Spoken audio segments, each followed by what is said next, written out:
Hi everyone, welcome again to the channel. Today is yet another beautiful day. We're excited to be here with you guys. Yeah. So my name is Agasha Rachel and I'm very excited. Today we have another amazing human being on set, and she's going to be introducing herself to you. Yeah.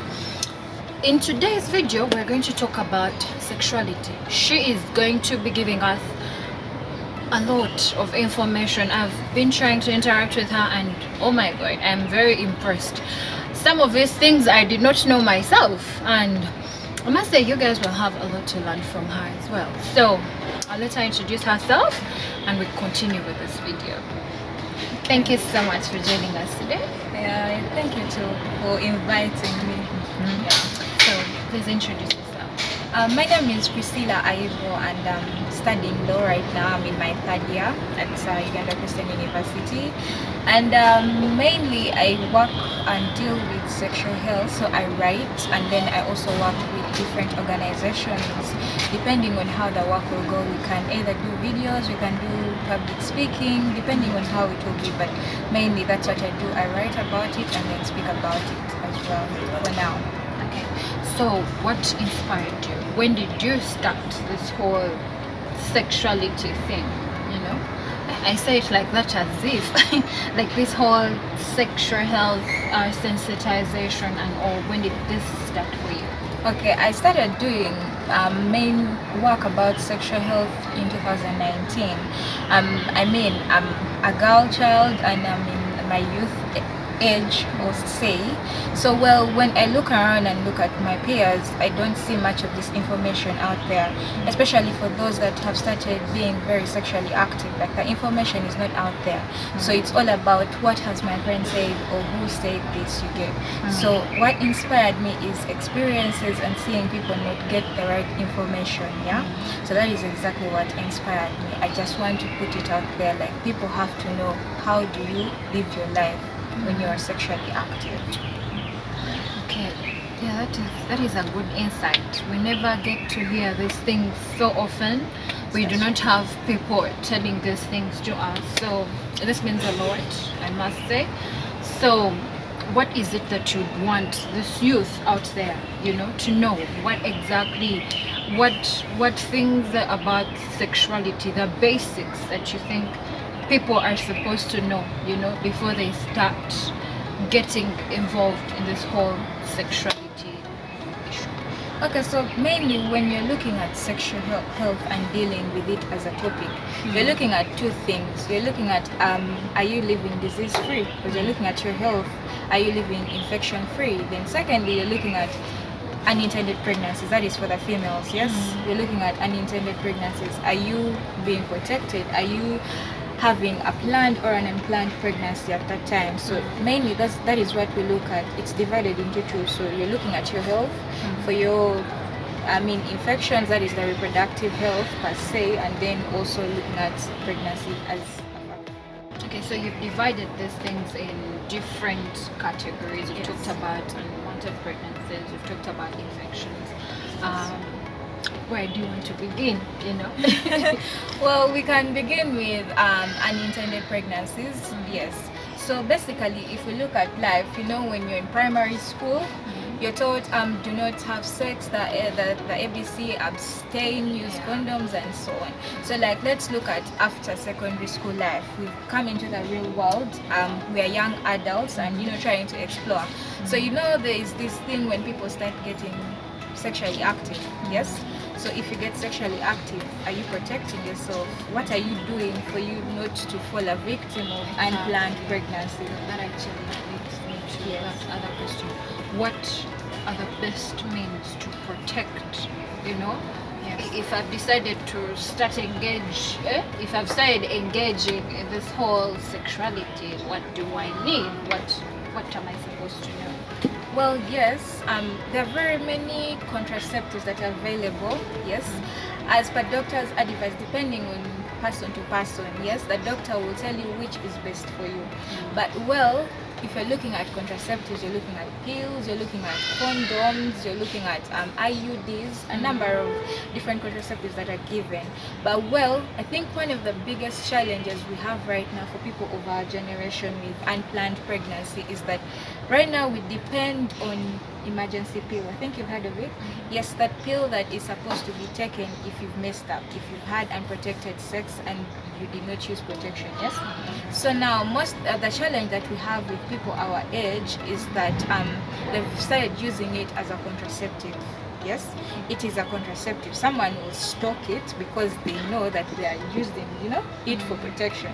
But well, now it relates to what we're talking about. So the emergency pill, let's talk about it now, is meant to be used as an emergency. Yes, but now people our age, instead of using a condom, instead of going to hospital to get any other contraceptive available, they'll only depend on that. They'll rely on it because yes, doing the job. Exactly, it stops pregnancy. So that is what they use. Yet if you even look at the box itself, it says Plan B, emergency. Yes. So now most people use it, and in the long run, you fall a victim of unplanned pregnancy. Why? Because you're using something that is not made for contraception. Okay? It is not a method of So it's basically overwhelmed. Should I say the body gets overwhelmed, or? Well, yes, at times, yes. I mean, not generally the body, but then the misuse of the drug you get. Because it is supposed to be, let's say, some people, of course, it's taken within 72 hours after having unprotected sex. But then if you look at it, you're supposed to use it once a cycle. Like, once a cycle after, let's say, once a month. The cycle, you see, like the menstrual period cycle? Yes. But then most people use it a weekly basis, or even let's say daily. I mean, today I had sex, tomorrow I'll have sex, and I'm still using it. And yet they're like using it every other time. Every other time they have sex. Yes, basically. And sexually active people, I mean, it's any time, any day. Let's say even if it's consecutively, it happens. So the question is, are you using it as your contraceptive method? Is it what the doctor recommended? Yes. So that is why we have the highest number of unplanned pregnancies with people our age, because that is what a peer told them. They'll be like, no, me, I use the morning after pill and it's okay. You get, but in the long run, it affects you because it is not a contraceptive method. You get, it's a Plan B, emergency. That time when you did not have access to maybe, let's say, your condoms, your pills, then that is when you're supposed to use it. You get, but then not as a daily contraceptive. It is not. You guys, I am learning. I am honestly learning. There's some things that we do not pay so much attention to. I'll not lie about. I'll not tell you that I know these things. I'm honestly learning as well, and I'm glad you are actually breaking things down for us. So yeah, from unwanted pregnancies, of course, a lot more happens. So I would like for you to take us through. If there are no unwanted pregnancies, what else comes with this whole sexuality? Yes. Okay, so when you look at after an intended pregnancy, so since someone would get pregnant, then that raises a question. That means they did not have protected sex. So what are they prone to? If someone didn't have protected sex, that means they can easily get infected. So we have the STIs, sexually transmitted infections. So obviously, if you did not have protected sex, and even if you say, I'm going to take the emergency pill, the emergency pill does not free you from infection. It only helps you with the pregnancy part, but STIs, no way. So you see, most people think that when you're fearing pregnancy, you're living at the other things, and that is the challenge that we have. Like, most people our age don't think about STIs. There's so much trust with blindness. I say I'd be like, no, he looks fine. He's disease free. You don't know that sexually transmitted infections do not have physical symptoms They're not and written signs. all over the people's Exactly. faces. Exactly. So if you're having unprotected sex, that means, trust me, you're surely prone to the other infections. You have gonorrhea, you have syphilis, and a number of infections that one can easily get because of having unprotected sex. So if we're looking at that, what should we do? Yeah. Let's try our level best. Let's say if we are women, and we are empowered women, let's use our knowledge and power to protect us and protect our partners. Yes, because it's a two-way thing, you and your partner. So you use me and then I use you to protect us. Sure. Exactly. So try your best. If you feel like you need to be sexually active, then you need to have it that I, as a person, I owe it to me. It's a responsibility that I have to make sure that I protect myself entirely from infections, from pregnancy, and any other thing that could come along with it. You get? Yeah. Normally, people will talk about these things that they worry so much about, like they've addressed literally everything. Yeah. So what happens in the process that, yes, I have not had the protected sex, things have gone wrong, I am pregnant. What am I supposed to do? Well, when you get pregnant, it's your decision now, because the situation has come and there's nothing you can change about it. I mean, the test will read positive. So yes, if you fall pregnant, it's your decision as a person. Yes. If you're of the right age, yes, and if you can keep it, then please keep it. We all make mistakes as human beings, but then, of course, abortion is illegal in this country, so we really cannot have a say on it. But then, if you have fallen pregnant and it was unplanned, then own your mistake and then plan from there. Yeah. Okay. Well, guys, I'm speechless. I don't have much to say. I mean, she's saying it all, and I feel like there's a lot to learn. Yeah.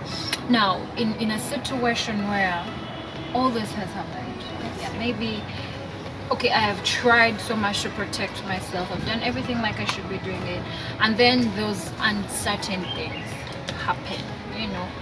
Rape. I am raped. God forbid. Yes. Yeah, but in case something like that happens, very many people, many girls are victims of rape, and in our current society you realize that when something like this happens, first of all, no one is going to believe you. There's a particular time when you are trying so much to find someone to talk to, but the first thing that comes to your mind, who is even going to believe me? Like, regardless of the circumstances, if say you are coming from somewhere in the night and this happens, the first thing they'll do is blame you. Why were you out in the night anyway? Yeah. So in case something terrible like that, because I know for a fact rape is like any girl's worst nightmare. In case something like that happens, what is this girl supposed to do? Well, in cases of rape, let's say, put you first, make you a priority. The first thing you do not need to think about is who will believe me. I'm going to tell this person, will they believe me? No. Prioritize you first. Look out for your health. After rape, if you have been raped, you do not know the person's status, you do not know what diseases this person could be having, you do not know anything about this person's sexual health. So the first thing is make you priority. Go to a health center, a hospital, a clinic, any other medical place where you can get the services and get help. Of course, get help for PEP. You'll be given all those drugs that are available when you're looking at PEP. So when you get help for yourself, it is you saving you get. So let's leave the stigma. Yes, people are scared to tell their friends, parents, but make you priority. So it's all about everything to do with sexual health is protecting you from pregnancy, from infections as well. So make it a general thing. Let it be on your priority list. Yes, exactly. So protect you, protect everyone around you, including your partner. So what you're trying to say is that basically walk into that hospital, that clinic, and okay, just if it is about me, I should tell, because at that point it is about you. So whoever cares to listen at that point, talk to them, tell them what is going on, what happened. Yeah, I feel like they should be able to understand, because health workers understand these things. they should be able to come through. Yeah. So this has been so insightful. Anyway, I need you to tell us the must-haves, the take-homes, that if we forget everything that you've told us today, what should we remember? What should we keep at the back of our minds? Well, for one, what you should remember is, one, protect yourself. If you decide to have sex, become sexually active, protect yourself. Two, usually make you a priority. Do not listen to peers a lot. Make research. Make viable research. Get your information right. Know what you want or what you need. What does your body need? What do you need? Make viable research and then protect yourself. That is it basically. Yeah. Wow. Okay.